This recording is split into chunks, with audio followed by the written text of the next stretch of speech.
in very high demand right now. We have seen an increase in workers coming in on H-2A visas. But also through the Department of Labor's enforcement experience, we have seen that far too often the rights of those workers are violated. As Maria said, those workers experience particular vulnerabilities. The work is temporary in nature. Oftentimes it's geographically isolated.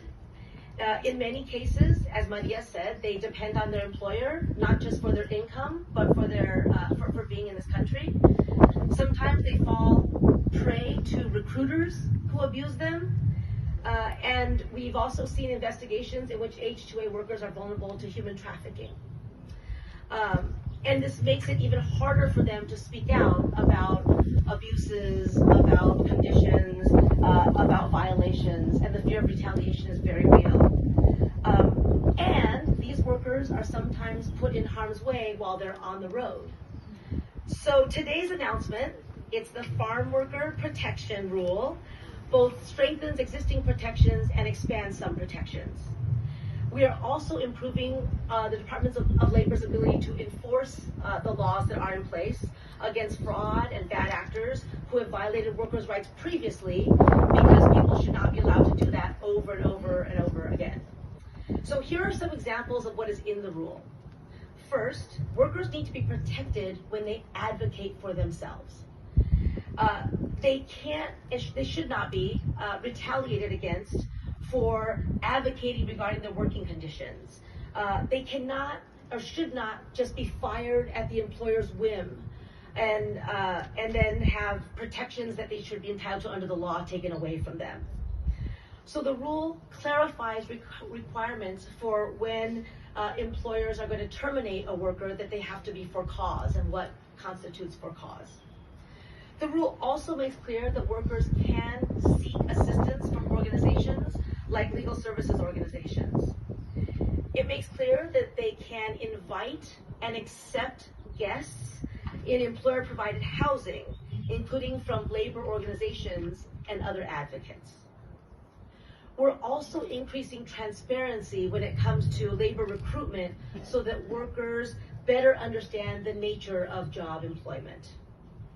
And we've also included a seatbelt requirement because no worker should get injured or die on the job, including when they are transported under employer-provided transportation.